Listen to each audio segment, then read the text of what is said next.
Hi guys. So parang spoon feed ko nga binibigay. Pero iwan ko na lang kung maniniwala pa rin yung iba dyan. Wala na tayong magagawa doon.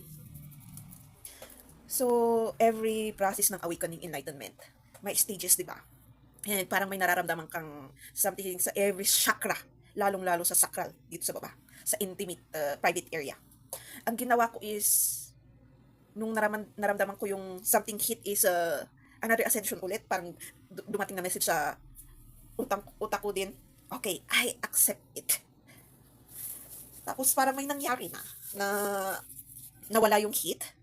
Parang yung, nakalimutan ko yung part na hawak ng truth, truth chakra. Yung truth chakra is gumawa ng, parang ritual. Sa sacral, sa gate, din biglang nawala yung heat. And, may something medyo kakaiba na nangyari sa sistema, sabihin mo na. And ayan, darating na yung mga pangyayari na mag-a-ascend sa'yo. Kunwari, parang be observant with your own self din. And kung yung mga situation na mangyayari, mga taong darating, mga etc. Kasi hindi natin maiwasan yung kulam, black magic, etc. Kasi may nakilala din akong taong mga nakaranas ng ganun. Is, para din makilala ng itong taong to, kailangan niya ding pagdanasan yung itong part na to, titignan ng sitwasyon or ng universe or ng etc. kung kaya niyang sa taong to. Parang katulad kong makikonek.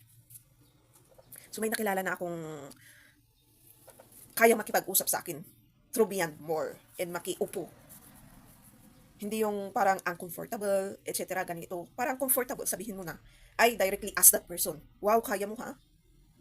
Yung iba is gagawa ng paraan para iiwasan yung ganitong topic or ganyan din. Or di kaya kung hindi kaya is aalis. And may mga bagay na naalungkat na nakaranas din pala ng mga ritual, ganyan, na may nakabaon sa lupa. So parang ang nangyari is wala namang nangyari daw sa kanila pero minalas. So kailangan pagdaanan yung stages. So tayong mga nakakaranas niyan is makakasalamuhan natin ang isa't isa. Pero nangyari sa atin yon para sa shift din na to. At yung mga nakayanan is congratulations sa atin. So, itong topic na to is,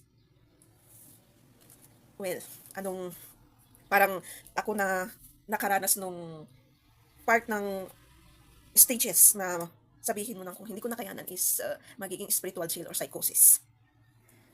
Nung past video ko, before this one, acceptance lang talaga, paulit-ulit pag nasaktan ka. Kasi pag magwawala ka, ganito ang gagawin mo, minsan lalabas nga yung magpapakamatay ka. Kung very dangerous naman ng utak, is makakagawa ka ng sasaktan mo yung kapwa mo. Aawayin mo or lead to very dangerous action. So, okay lang siguro yung yung pumunta ka sa isang lugar, tapos kumuha ka ng mga babasagin na bagay na hindi mo na kailangan, or yung pwede mong ibato, mga bato, din, doon mo yung emotions mo.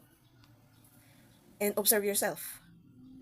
Sa process na every maramdaman mo yung hurt, hatred. Kung anong progress. Then, congratulate yourself. Give gratitude to the situation na parang hindi ka na makarelate dun sa hurt, hatred, and anger. Na parang, wow, parang kailan lang ang bilis kong ng anger, mas lumalakas yung tolerance. Ako kasi is, be careful of the things that you wish, sa sinasabi nila, pero pag-realize ko, hindi naman. Kasi hiningi ko lang din yung more tolerance sana. Pero naging naman, matinding tolerance. Grabe naman. For sure, meron na mga stages ng tolerance na darating. Isang beses lang natin hiningi yun. So, accept na nakakatamad gawin minsan at magko-complain ka na laging ganun na lang. Accept lang din na napapagod ang isip at katawan, ang espiritu or soul. Minsan, once you accept, mawawala din ng yung pagod na yun. At least, alam mo sa sarili mo na may limitasyon. Pero actually, parang dahil sa kaka-accept mo is bigla nabibigyan ka ng limitless hindi limitasyon. Tinitingnan siguro kung sincere ka o hindi. Pag sincere ka, ibibigay din yan. Pag binibigyan mo talaga ng gratitude, ibibigay lang din yan. Kahit alam na hindi mo kaya. Yung gifts, pag accept mo na hindi mo kayang gawin yung mga bagay na kayang gawin ng ibang tao, baka malay mo ibibigay din yan. Pero sa ibang paraan kung anong kaya mo. Kaya mag-ingat-ingat talaga sa insecurities na maglilid ng greed of envy and jealousy. Hindi talaga ibibigay sa iyo yan.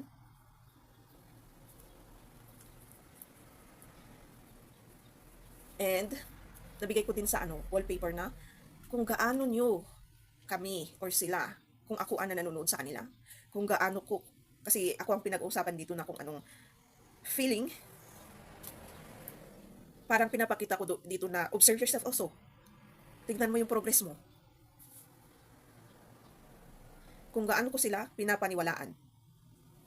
Pero gets what's resonate. Kasi may darating sa wisdom mo na parang sasalungat sa ibang sinasabi. Lalong-lalo kung umaayos yung tama at mali. And compare the good culture and the bad culture. Parang kung yung topic is about family ties, about unity, about relationship, lalong-lalo kung alam mong walang perfect naman talaga. I mean about culture of all over the world, which is bakit itong culture ng country na to is kahit anong mangyari is nagtutulungan pa rin sila. Kunin yung healthy culture, hindi yung toxic. Tapos ito is why 18 years old is kailangan nila maghiwalay sa magulang for independence siguro. Pero kukunin mo din yung teaching na oo nga, kompleto ito na pwede kang tumira hanggang matanda kahit may asawa ka, pero yung side effect and basta yung effect and yung tinuturuan ba ng tama or ganyan. Kaya yun yung mga ibang teaching na dumarating sa atin. So, you have to be vigilant also sa mga advices namin. Hindi yung init agad yung ulo mo. Pakinggan mo, kunin mo yung learning, hindi init ng ulo agad kung nag-against sa iyong narrative.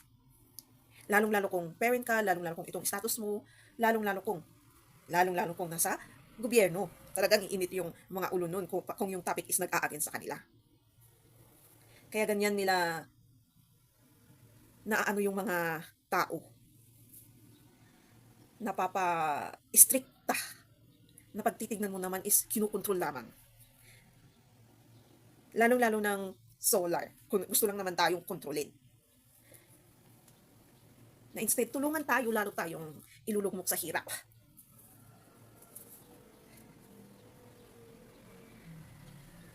And kung paano din natin actually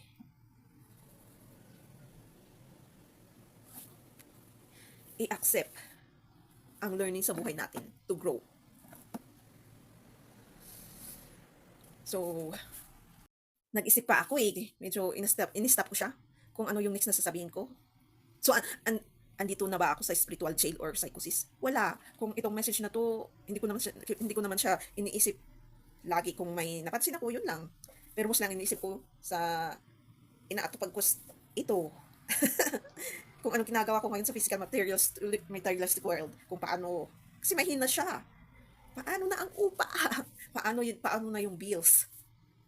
Tapos mamaya pag okay naman na ang upa, paano na ang, kasi sumasakto or kumukulang siya.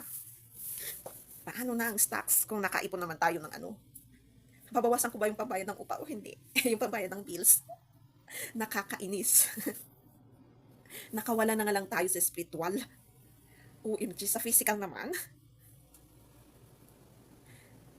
na hindi naman tayo masyadong gumagastos ng pagkain natin. And ulam, kasi meron na. Kung anong meron para hindi mabulok, lalong-lalo kung may gulay, para hindi mabulok. Or kung may stocks na sobra dyan. Kasi yun lang din yung kakainin. OMG, kumakain na nga lang tayo ng once or twice a day na lang. Tapos limited pa. Buhay nga naman, no? Lahat na lang para may gagawin, para may hadlangan. Yun ang napapansin ko nung na-open na ang pananaw ko na parang lahat ng progress or saya is may pumapalit na malaking problema. Parang kunti lang saya ay laki-laking problema na magpapalabas ng iyong lungkot, hatred, insecurities, galit. Na may karapatan din ba akong sumaya? Pero in the process ako ng acceptance sa physical. Lalong-lalo sa paligid na tao. Yung may dumating na message na kahit ganyan ang community mo, yung mga nakakasalamuha mo, yung country mo, yung etc., you have to accept it. You have acceptance siguro. Kasi may sinabi siyang noon na you should know how to communicate, tapos tolerate, and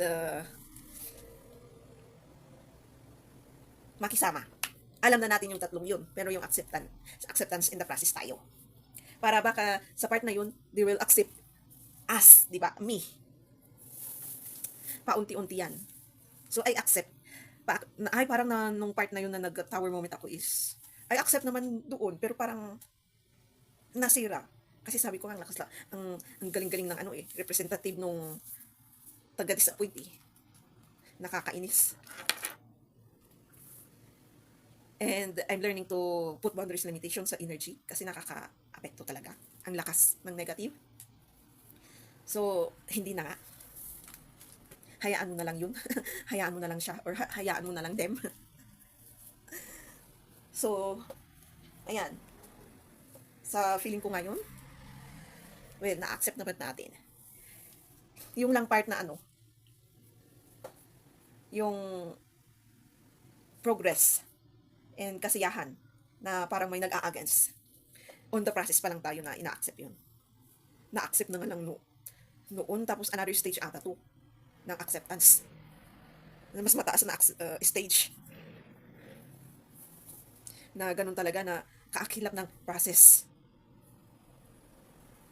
Para makuha yung highest form of freedom na tinatawag niya. So, magaan naman na yung pakiramdam ko ngayon. Yung kahit na-stress ako is hindi katulad ng dati na naapektuhan pa rin. Is kahit na-stress ako ngayon is nonchalant lang. Dati is pag na-stress ako is magvo-volunteer yung katawan ko na hindi pala katamaran yun. Parang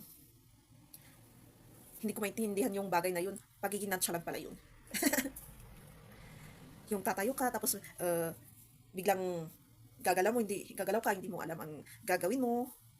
And kukuha ka na lang ng gagawin mo, parang natataranta na hindi mo alam ang gagawin mo dahil sa stress, depression, anxiety. And nagra-rush ang problem na wala nang, hindi na ba tayo talaga hindi na ba talaga maabot yung pag yung problema is yung upag, ganito, ganyan. Sa loob pero may ginagawa ka. Sa loob at isip. Ngayon is, bahala na. Kung may dumarating, hindi. Or, nagpe-pray. Kay God. So, ayan. Yung, kung paano mawala yung heat. Pero yung, dumating yung chakral, na yun, message. And, may ginawa si Truth Chakra. Bigla namang dumating yung chan, anong chakra pala yun? Womb ba yun? Matindi namang kumain. Kahit once or twice tayo kumain, grabe. Parang pag sa rice, madami kumain. Parang hindi nabubusog din. Buti na lang may control ang sarili. Basta pag gutom na gutom dun kakain. Pero pag feel lang na nagugutom, may control naman si self. Kasi may nakita akong message din na, pag gutom ka, wag kang basta kakain. Lalo kung alam mong kumain ka na sa tamang oras. Kasi baka naglilinis daw yan. Yung guts ganun. Nililinisan lang niya. Kaya bloated din tayo minsan. Parang oo nga naman. Kasi pag minsan, feel ko yung gutom is, kakain ako is, parang takaw tingin na isang subo lang or dalawang subo, ubus na, di ka, sayang yung hinain. So, kailangan ding tingnan yung sarili. And ibang teachings din. Sabi ko nga kung paano mo paniniwalaan, kung hindi ka niniwala, and try and apply, then be observant and vigilant. Kasi baka yung ibang tao is hindi nag-o-observe, kasi yung effect minsan is hindi darating agad. Do an experiment. Pero yung alam mong ano, kaya mo and matutolerate mo lang din. Hindi yung experiment na kung gumawa kang ritual na ganito, kumain ka ng ganito na alam mo namang unhealthy sa katawan or alam mo namang hindi maganda ang ritual. Mas maganda pa rin yung ritual na gawin natin sa sarili natin is learning, searching, ganun, to grow. Mag-search ka din, pero dapat alam mo sa sarili mo na ina-absorb naman niya para mag-grow. Hindi yung kinakalimutan niya. Kasi from this first stage is, ang lakas din talaga nung kalimot. Di ba napag-aralan ko na to noon or nakita ko na or napakinggan ko na or inabsorb ko na, pero bakit nakalimutan ko? So, parang tinuturuan din tayo, huwag makalimot. Kasi tignan nyo nga, nakalimutan natin yung teaching ng Diyos. Siya. Karamihan na ng present na generation ngayon is nakalimutan na. Pag pupunta ka sa simbahan, kunti na dati punong-puno.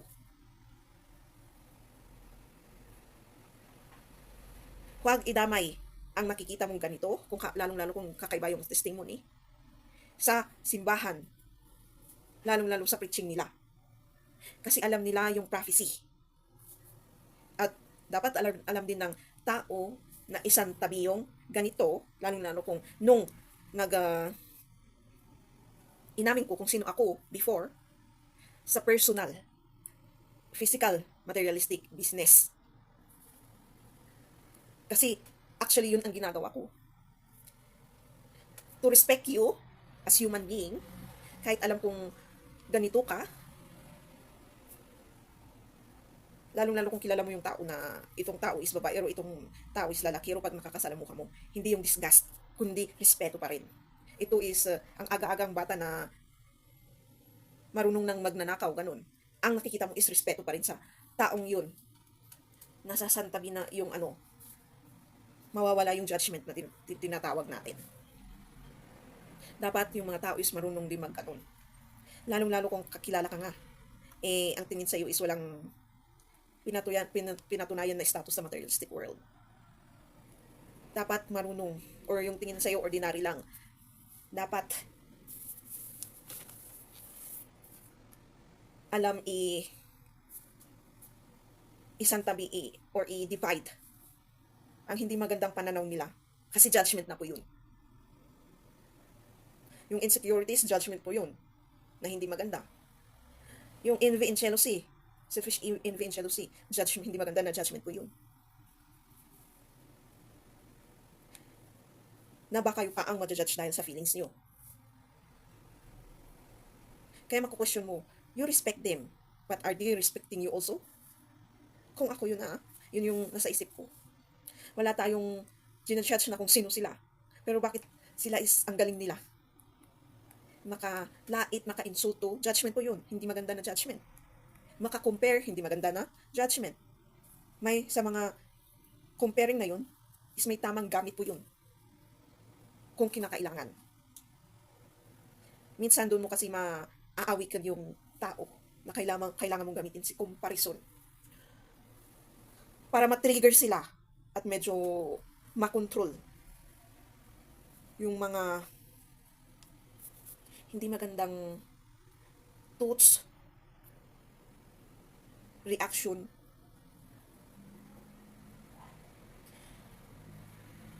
and basta yung pinapakita nila.